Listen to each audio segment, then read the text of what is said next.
All right, welcome to another expert interview. They all start the same way. I am blessed to be able to interview the most amazing people and have deep and meaningful conversations. I have a feeling, based on the laughter we just had talking about donuts, this conversation today is going to be amazing.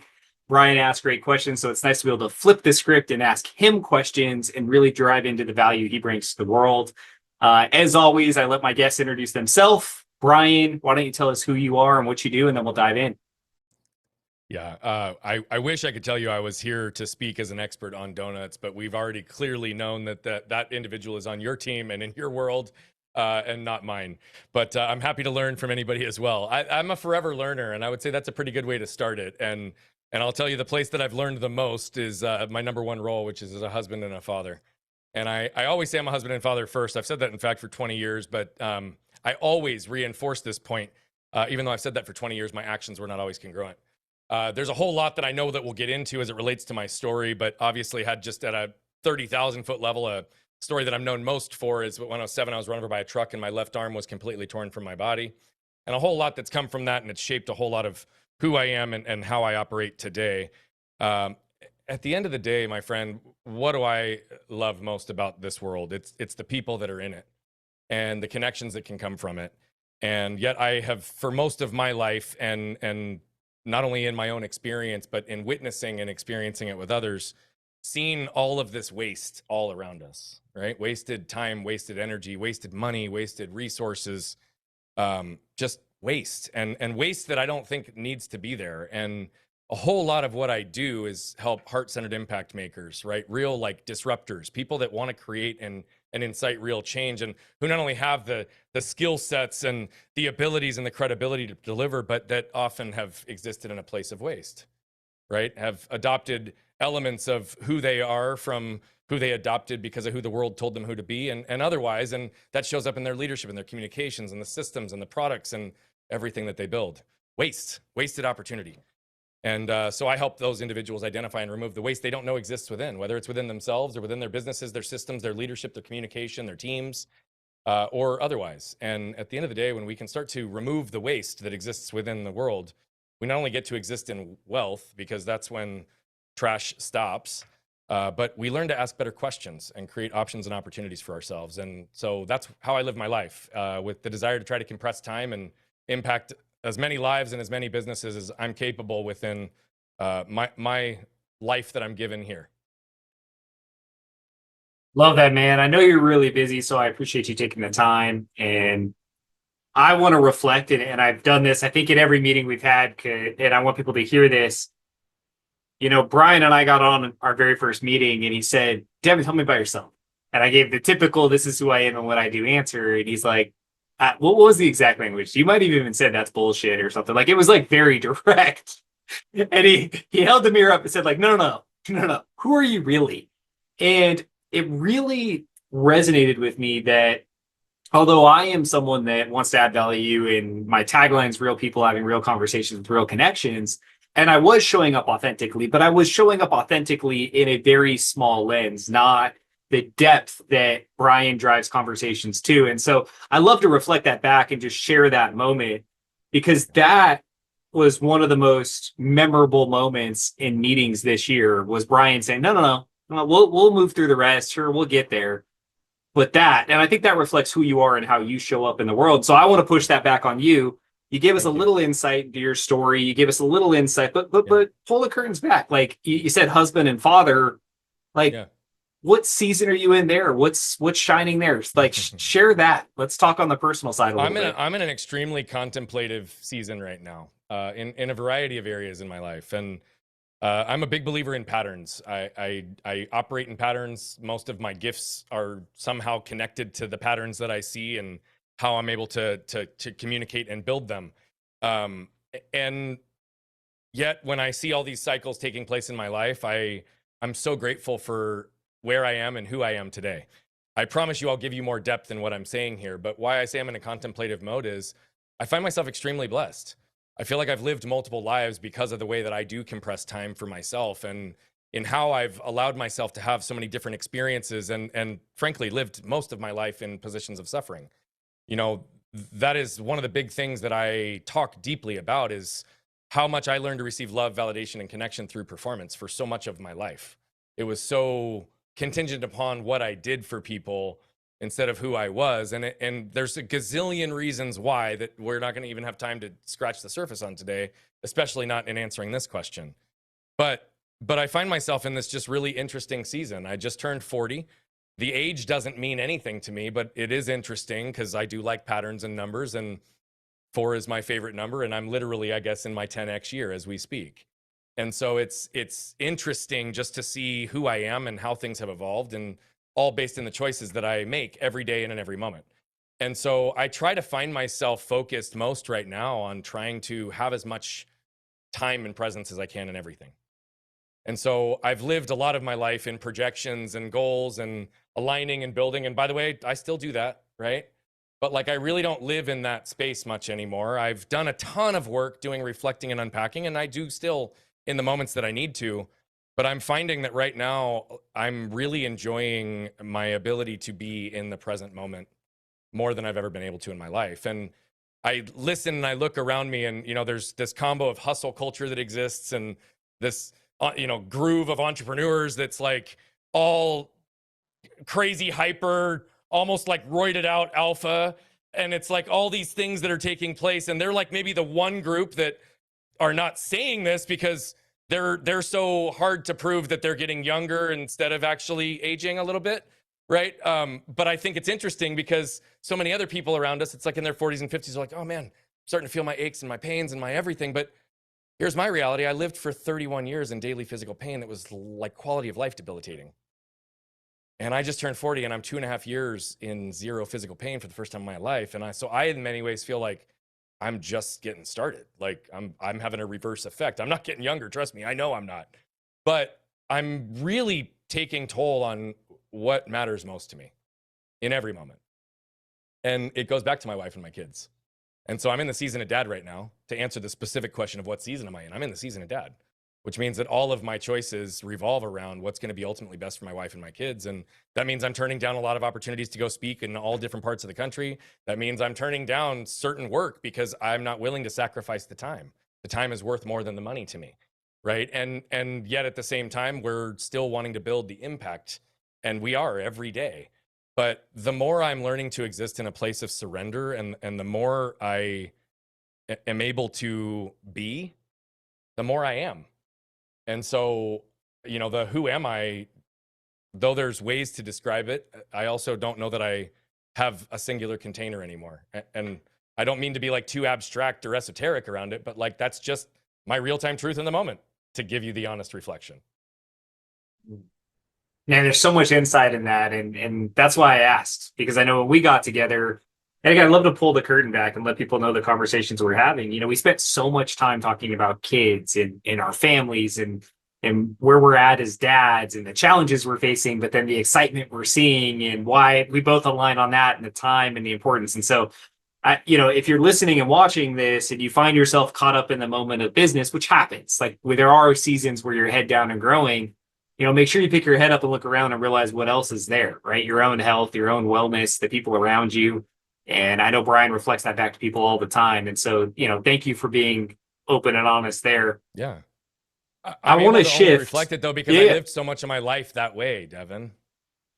Right? Like so much of my life was head down, building, performing, and missing everything that was important. And so that's what I want to just pause for 1 second, is the reason I do that so effectively and the reason I do it so passionately is because I don't want people to miss as many moments as I did. Love that. Let's take out the trash. Thank you. Yeah, let's do it. No, you're good. Let's take out the trash because I love your marketing, I love your branding, I love all of your stuff. And so let's do it. Let's take out the trash. You have 5 pillars to take out your trash. I want to lean in a little here, and I want to, you know, align that to, we've got a big B2B audience, business owners and professionals. What the heck do you mean take out the trash, and drop some wisdom on us? Yeah. So the trash, let's just call it what it is first and foremost. The trash from your past is something very simple, but it's also very something complex.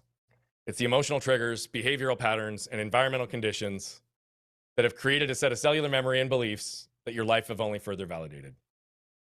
It's the reason you feel like you're repeating the same patterns not ever able to break out from that cycle, not ever fully be seen, not ever able to fully own your worth, feeling like you're saying yes in so many moments just because you don't want to disappoint someone else or you don't want to feel crappy about yourself because of otherwise. To defend and get angry or elevate any negative, low frequency, protective, defensive, justification type energy that so many of us learned and picked up purely to survive. That's your trash. It's literally generational, it's patterned, and they've shown that trauma passes through the DNA. My wife and I in our work, because clearly I've done and take out a lot of my own trash daily, we've done our work and ours traces back 3 generations that we're aware of. Okay? So why is this important? And I'll break down more specific examples where it comes from and how to go through it. And I'll do it rapid fire. And I'm just going to tell you guys all, I like to cram as much value in as I can. I talk fast. I move fast. If you need this on the recording, slow it down later. Because I promise I want you to get this all. And so here's the thing. The trash from your past comes from all those moments that you're overlooked, the moments that you felt hurt, pain, sometimes conscious, sometimes not. It's why when your spouse looks at you and they're angry because you loaded the dishwasher incorrectly, it has nothing to do with your spouse and the dishwasher. It has everything to do with how your parents looked at you when you loaded it incorrectly when you were 8, right? It's all of these conditioned beliefs about who you are and the value that you offer and the way that you've learned to connect. And frankly, like I told you earlier, I learned to receive love, validation, and connection through performance, right? Not in the healthy, grounded ways. I was not taught to feel my emotions. I was told to push through, put a smile on, perform. And I did. And I did it really well, and I did it better than most, right? But here's the thing. I also found myself extremely empty, and that trash is because it got heavier the longer that I carried it, and it truly was starting to disconnect me even more from everything I wanted. So to understand this concept, we need to understand what it affects the most. And this shows up in business. It shows up in leadership. It shows up in intimate relationships. It shows up in your health. It shows up in your time. It shows up in your money. We all seek and desire 4 things. We all want to feel safe. We all want to feel protected. We all want to feel seen and understood. And we all want to feel connected. We want those last 2 the most. But the second we don't feel those 2, what do? We protect ourselves. So what does that look like? We could be going to a networking event, right? Everybody's handing out business cards. Everybody wants something from you. They're selling you. Nobody wants something from you, for you. They don't know you. Maybe it's going back to your family's house for the holidays and you know your dad, your aunt, and your grandma are going to look at you a certain way and you're going to be miserable the whole freaking time and you start anxiety about it 2 weeks before. It might be, man, I'm not hitting my sales quota and I'm not good enough and every sale I miss, I'm a bad person. Like there's narratives that run. All the shaming that takes place for parents, all of these things, they're all trash. They're all trash. But they also take you out of the present moment and you're carrying these things with you and they don't make you feel safe. Imagine a 35-gallon black trash bag. That's now your armor. This is what you're using to protect yourself. Open it up flat, hold it in front of you. Now the question becomes, how could you properly expect anyone, your wife, your kids, your husband, your spouse, your most intimate partners, anyone that you care about, your top leadership team, your core clients, how could you ever expect them to see who you are, what you're willing to do, what you're not willing to do, your heart, your intent, your soul, your desire, your boundaries, your value, your worth, delivered through this opaque force field? And that's assuming that they're not carrying their own that's going to further dilute the message. So what I learned through all of the pain and the struggles and the disconnection that I had is that the second you protect yourself, you guarantee you're going to disconnect yourself from the 2 things you want most, to be seen and understood and connected at the deepest level. And the second you protect yourself, you guarantee you will disconnect yourself from who you are and what you want in this world. Right? And most of the time, it is not about what your intent is. It's not about what you even think you're communicating. Why? Because the world will never judge you based on your intent. The world will only ever judge you based on what your words, actions, and behaviors communicate, even if you're unconscious to what they communicate. So it would show up for me like this. My wife would say something as simple as this. Hey, honey, what do you want to do with the kids this weekend? But my shame and my anger filter would cause me to hear it this way. Hey, honey, you've not done enough to be a good husband and father here recently, so what are you going to do to make up for it this weekend? You better damn well believe I'm going to protect the hell out of that because I'm a great husband and father. I always have been. So what do? I go on the defensive and I rattle off the 10 things I've done in the last few days to show her I'm a good husband and father. That wasn't even what she asked. Now I've created damage. And that wasn't even what I was intending, nor was it what she was intending. But think about how this translates in a boardroom when you're trying to communicate a new plan or strategy to your team, when you're trying to articulate your value as to why you're the person to help your key client. When you're sitting down and trying to write copy that you think sounds good, but you don't feel or resonate with at all. And no wonder your presence when you show up doesn't reflect what your brand shows. There's 50 million other ways that this shows up in our lives, but it's these little moments that we feel insecure, we feel scarce, we feel shame, we feel guilt, we feel fear in a way that takes us out of the present moment. So yeah, the 5 pillars. I'm going to hit them super fast, and then we'll move on and wherever you want to take it. You need to understand that part first. And one last piece. The trash from your past is not your fault. It just becomes your responsibility once you become aware of it or you start burying others in yours. Why would you become aware of it? Maybe you're not getting where you want in life. Maybe you never actually have that breakthrough moment in your business. Maybe you don't get the freedom in time and money and health. Maybe you have a cycle of roller coaster with your relationships and your weight and your money. Guess what? They're all connected to your trash. It's not your fault, but you can do something about it. Right? First step is awareness. But this isn't awareness in just the buzzword sense or how most people become aware. See, most people become aware of all the ways they should be judging themselves when they raise their level of awareness versus understand what to do about it. Right? Awareness is about objectively and non-judgmentally viewing things from a place of becoming the observer, the learner, not the judger, not the critique. Not to write the stories or to rewrite the stories, but to understand them. How did they affect you? How did they shape you? How do they show up in your world? How do they show up in your patterns, your thoughts, your feelings? The moments that you react or don't feel good enough. Be aware of those moments because they point you towards everything you need. And I'll skip over that for the time being because there's a whole of a lot more we can talk about there. But awareness is truly at the first level, just becoming aware, because until you have that, you can't be intentional with anything. The second step is ownership. Ownership is recognizing a few things. It's being able to fully own and take responsibility for everything in your life, your business, your relationships, your health, your money. Not for blame and shame purposes, but for true understanding, for becoming the student of your own life, to become aware of the lessons you can extract so you can become intentional in how you apply them, and then owning them because it is still your truth. But guess what? I had to own the fact that I was dealing with shame. I had to own the fact that I was dealing with anger, and I had to own the fact that I was creating damage. Because when you're in a position of reaction, when you are not in a position of ownership, you're in a position of victimhood, which is going to cause you to react, defend, protect. And when you do, guess what? You create damage. Part of ownership is that when there's damage, you have to create repair. What does that do? Waste time, energy, resources, having to neutralize, diffuse, repair, and rebuild what you just broke in a relationship, in a system, in a physical item. It's waste. But here's the reality. This goes back to what I said before. The world will never judge you based on your intent. The world will only ever judge you based on what your words, actions, and behaviors communicate. Part of ownership is actually making sure that there's alignment and congruence in that and never creating damage in the first place. The third step is unpack. This is literally feeling for the purpose of healing. I could talk to you for days about this. I'm not a big believer in going and sitting and living in the past, but I am a big believer in studying the past so that we can learn and be present in this moment. Because I do know that our trash is formed in a source or sources, moment or moments that have repeated that same type of visceral reaction. It's in your nervous system. It's tied at a cellular level, truly. And until you find the source or sources and you start to do some of the work, you will never escape it. And I don't mean to be mean when I say that. It's just the truth. But you can escape it. This is sitting in it long enough to be able to understand it. Why? There's also science that supports it. There's 40,000 cells in the heart. They're called sensory neurites, brain-like cells. They carry cellular memory. And they've shown that if you go through the intellectual process of unpacking the patterns of your past alone, through just talk therapy, without anything else, and you don't actually find a way to connect and embody the associated emotions, those 40,000 cells do not heal. And you will continue to repeat and feel the same patterns. Unpack is where you find the freedom because it's when you get to a place where you don't have anything else to protect. Flipping the lid is the fourth step. Flipping the lid is literally flipping the truth. Stepping into your thoughts, your feelings, your reactions, your stuff, real time in a moment because it can diffuse it in so many ways.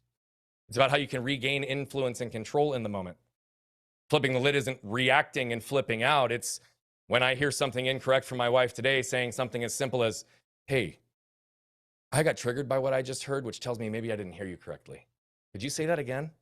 And I'll try to listen more neutral. And if I can't, maybe can we pause this conversation and have it later? Why? Because I stepped into my truth and I never created damage. It's not bad that I reacted. It's actually good that I reacted and caught it before it created damage outside of me. Right? Flipping the lid is about owning it real time in the moment, but you've had to do some of the work to get yourself in that moment. But by the way, this is also a way to regain control in a moment with a prospect or a new connection, right? You could literally sit down with somebody and say to them, hey, you know what? I know this is a little bit crazy, but I am in what's considered to be a sales role, but I've had social anxiety my entire life.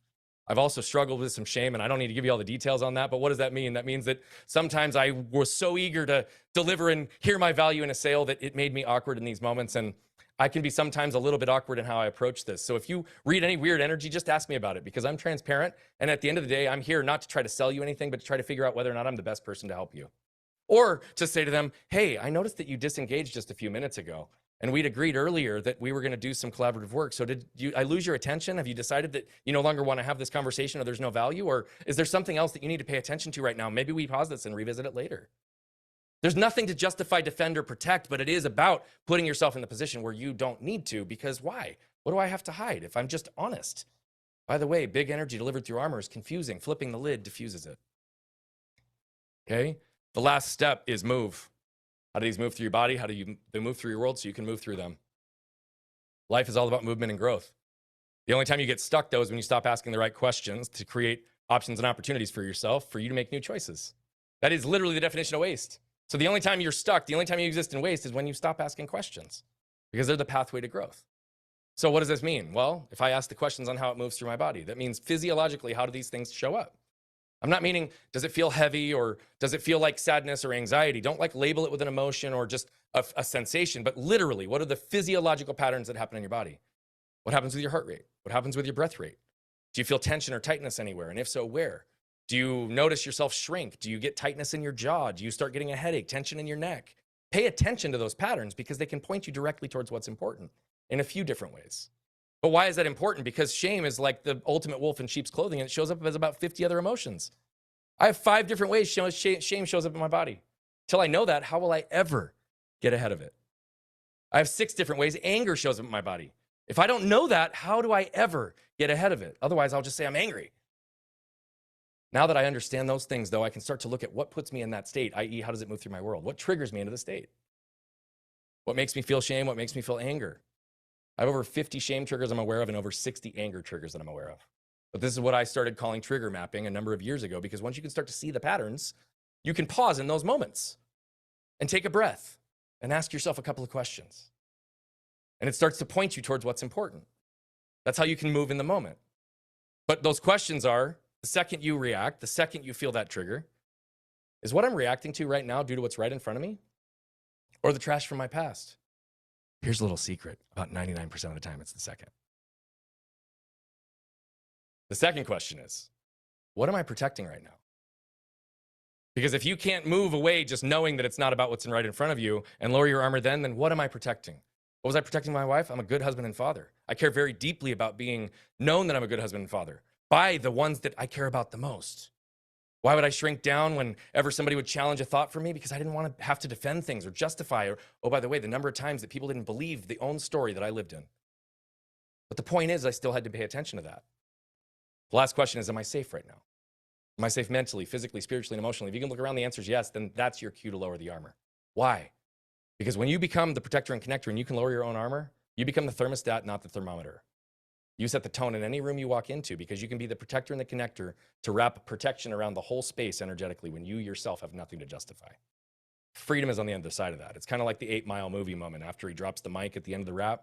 When you have nothing to justify, protect, or defend, that's when you connect. That's when you'll feel seen. That's when you'll feel connected. That's when your business will blow up. That's when your relationship with money, with food, with energy and health all start to change. Yes. And if anyone has questions, there's so much more content on that. And so I'm not going to dive deeper on that. I think that they can lean in if they want to.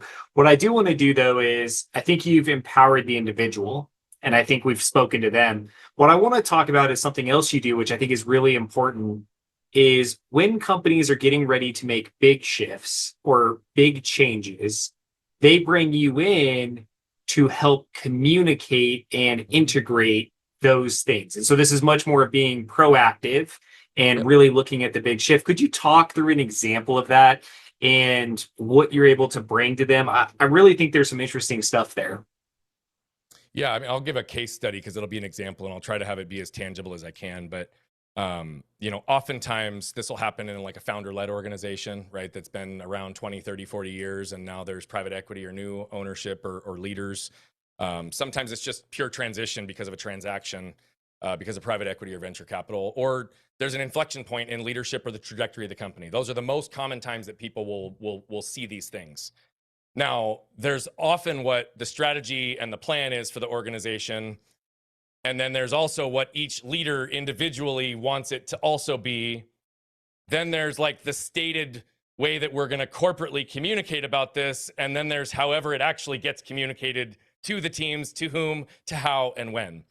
And why are transitions like this typically the most difficult? Because everything becomes a cluster in communication when it doesn't have to be. It can become really, really clear.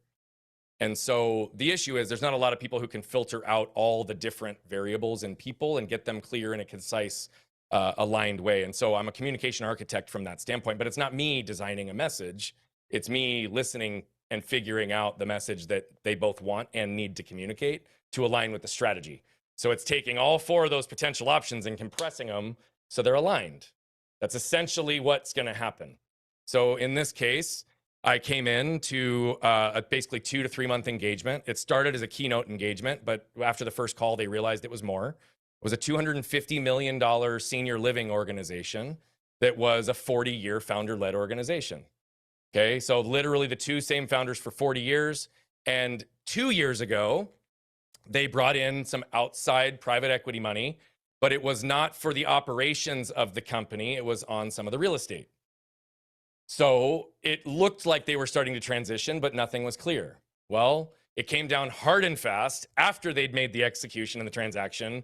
And all of a sudden, it's like it went from, we have our founders here, to these founders are going to be gone in 3 to 4 months. There's not a 5-year plan and transition like there was before. Okay, this isn't an industry that was compressing, that they have been super razor thin margins to begin with. And there's like a really strong loyalty to the founders and the way things always have been. Yet you're getting international private equity money that's coming in to invest and to really do so in a really cool way. Well, there's a lot of variables in this. There's the 80 leaders that all run their own facilities, and what perceived ownership or autonomy are they going to lose in this transition? There's always fear when there's big companies coming in or whatever. So it's literally looking at all new C-suite, a new funding relationship, new real estate relationships, and now new complete operational programs in a 40-year organization with 80% of the population that's been there for 20 years plus. Like, you're getting the depth of what's happening here, right? Okay, I'm trying to like help you get some of the details to wrap your mind around this, because there's a ton of fear, a ton of ambiguity, a ton of anxiety, already missed opportunities, already failed situations with some of the new leadership.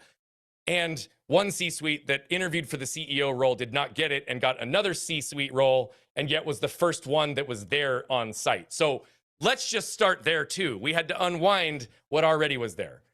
Anyway, what this ended up becoming was I spent time with every one of the C-suite and with a large group of the leadership that have been there and existing, so that were able to speak truth. And one of my gifts is I can create that protector, connector, safe space. So people feel permission to speak whatever the truth is, because I keep the container where it needs to be. And I've learned over the years how to do that. And so we got some real honest truth. I also went directly at the COO in one of the conversations in front of his team and like completely challenged him, because I was like not vibing with what he said. And I was like, I won't participate. And I just like, I hit it right off. I just was very direct, not rude. But that changed the whole tone. And then it turned into this full advisory piece. I spent the whole leadership team, and I had two to three different calls with each of the C-suite to better understand where they were coming from, what their story was, what their history was, and like what they perceived the challenges were. I did not get a chance to talk to a number of the other leadership at these facilities, and there were 2 C-suite members and the president of the private equity company that all were on site. So what do I do when I do these? It's typically a 2 to 3 month lead-in, and then 2 to 3 days on site at a senior leadership meeting. And I'm there as a guest in the beginning, and I'm typically closing the session because I'm pulling it all together. But I'm also absorbing all that's happening in that room. So I got to have the conversations that I needed to have. I figured out what the biggest problem and the disconnect was with the team. I was able to very clearly understand the most critical KPI for them to measure growth, both from a leadership and numbers perspective, but also from each of these executive directors feeling like they had ownership and ability to do what they wanted in their own facilities, and was able to help diffuse the resistance in their fear because of how we were able to talk about change and the examples that we were able to give as it related to how it improved their lives and the things that were already in motion. It also reinforced the leadership team because I was able to learn all their stories, and they've done 4 different deals like this. They're investing in this one for the long haul. And so this isn't a flip and switch. They're like, no, we want to come into a place and take over for the next 20 years. Nobody could communicate that because none of them wanted to like act like they were being egotistical. And I was like, guys, the whole room needed to know that. So I just integrated in my keynote without perspective, and the whole room shifted when they were like, oh, you guys have you've solved for other companies every of our major problems, and your plan is to do it here because you're tired of switching every 3 to 5 years. And we have the leadership team, and we have the capital, and we have the support, and we have all of this transition.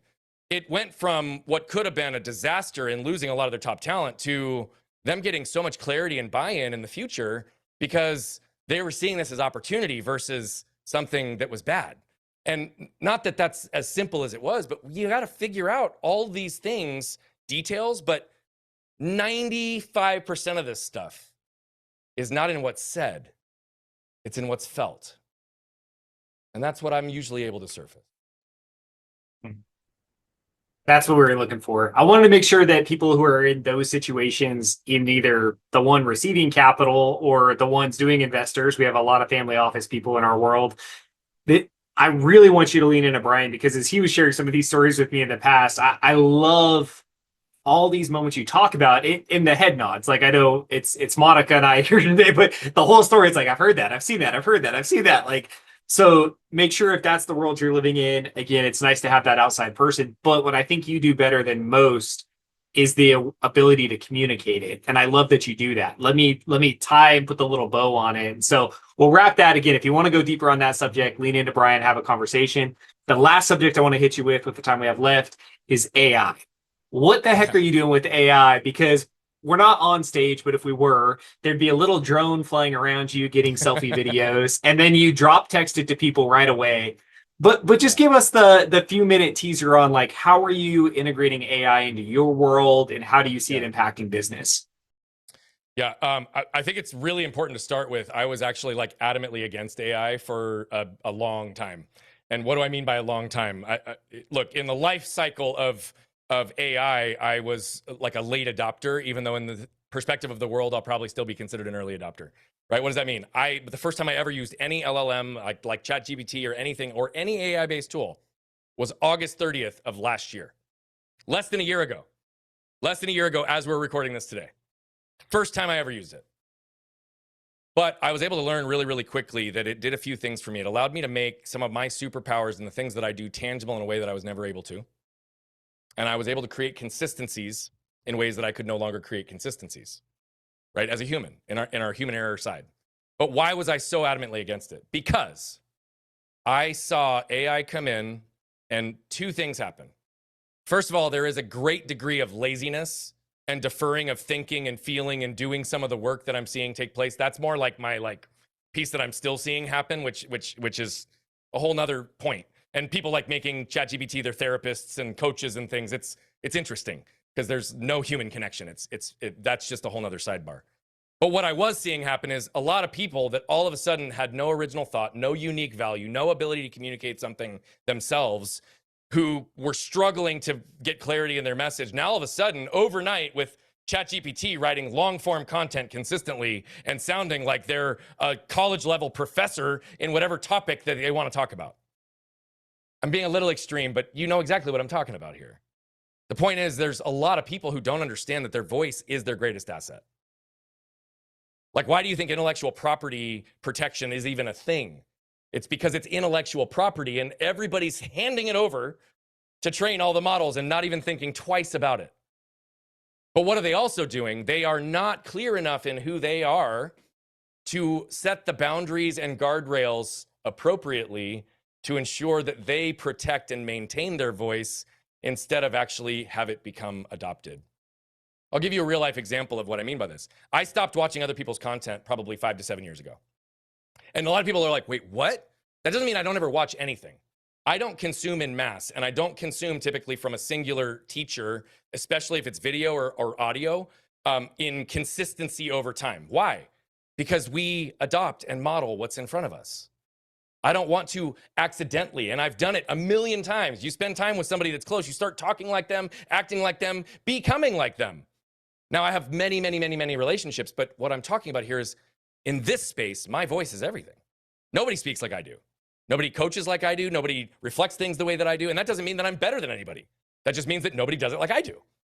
You determine how good or bad that is. But why? If that's where my value is and if I'm the product, then I want to protect the hell out of it. And I don't want to hand that over to something else. So that's important to say that, because the second part is way easier. It didn't take me long with the pattern recognition brain that I have and the focus that I have around human behavior, the subconscious mind, literally all of the topics that I have studied and gone deep on, to be able to like see ways to not just shortcut time or do automation for automation's sake, but actually use it as a leveraging tool to amplify our message, our brand, our connections, and do so in a way that's ethical and maintains voice, brand integrity, and congruence across all of it. Right? One of the biggest things with AI is that it gets a mind of its own and it starts to deviate, it starts to change. But no different than anything else, it's one of those things that you get out of it what you put into it and to the level of detail that you can use it. And I don't think that anybody has completely figured out the full capabilities of this thing yet. We're still learning. It is insane how much we are going to use this for over the years. Only the doers will be replaced in the future. Architects never will be.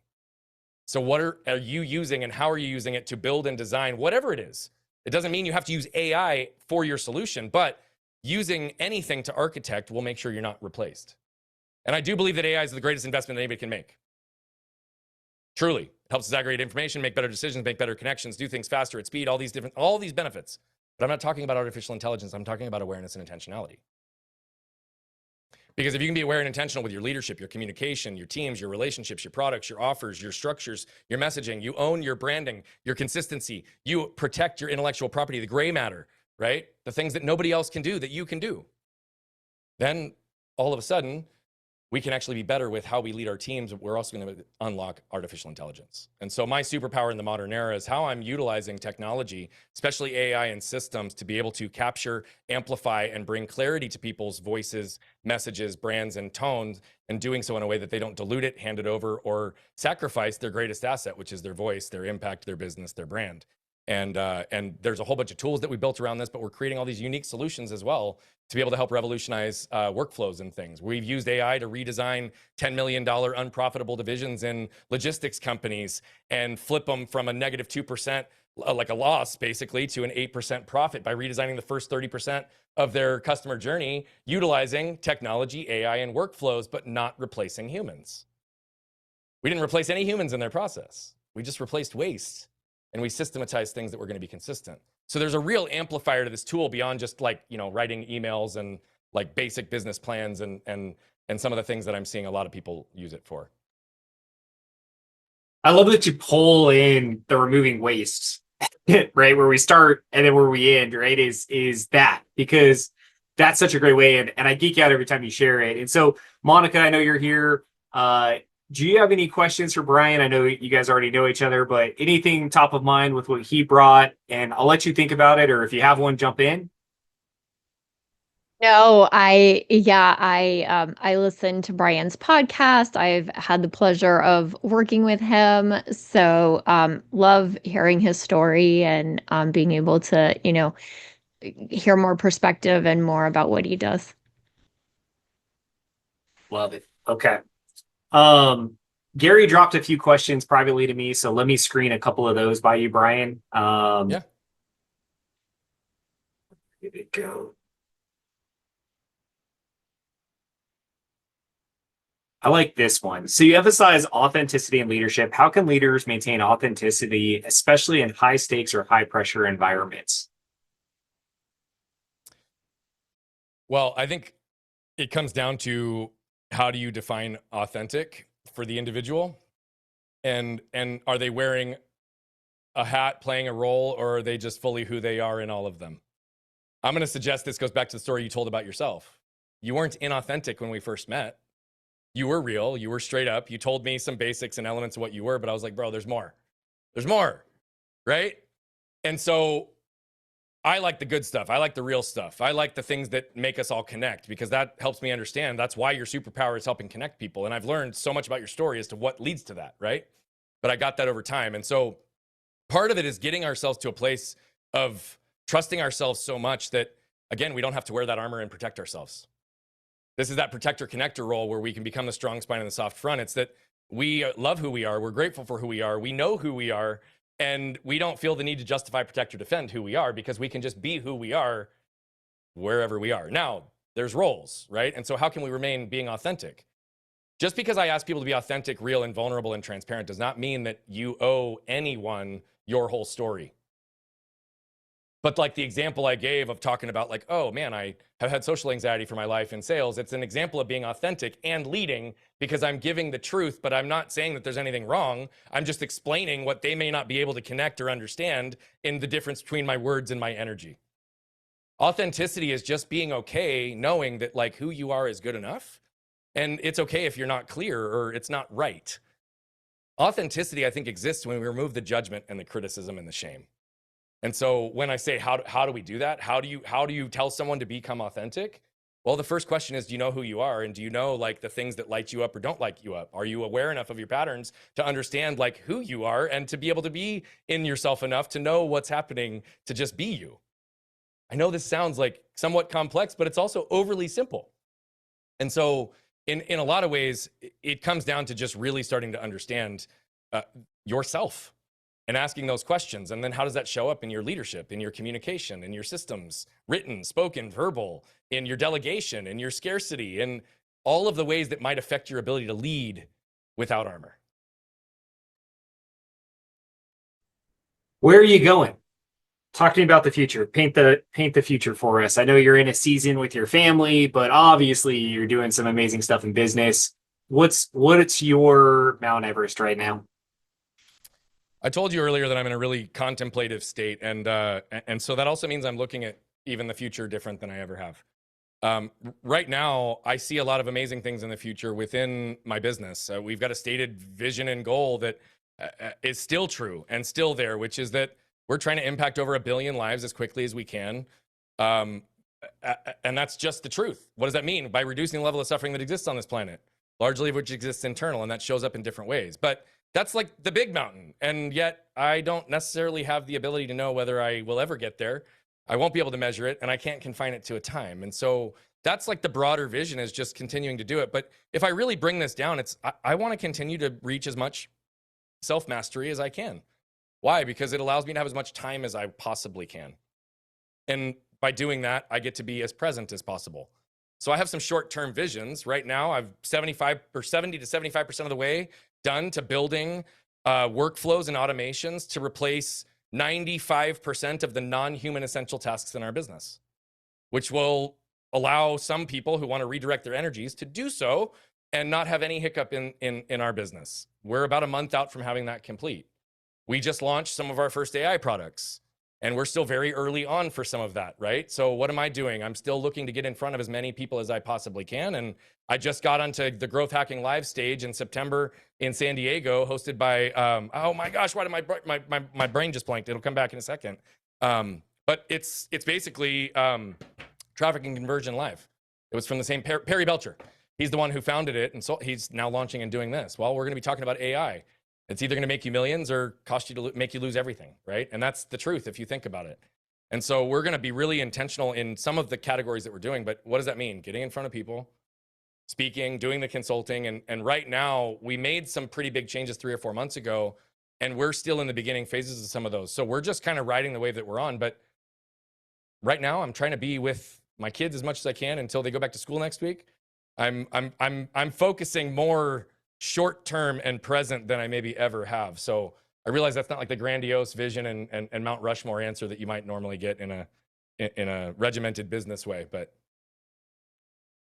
That's awesome. Brian, I want to respect your time, brother. Thank you for pouring into us. Thank you for going deep. And as I approach it and as you approach it, which is why we get along, you pack so much value in. this is one people need to go back, probably slow down, and then lean into the content. You have a ton of content out there where you can go deeper.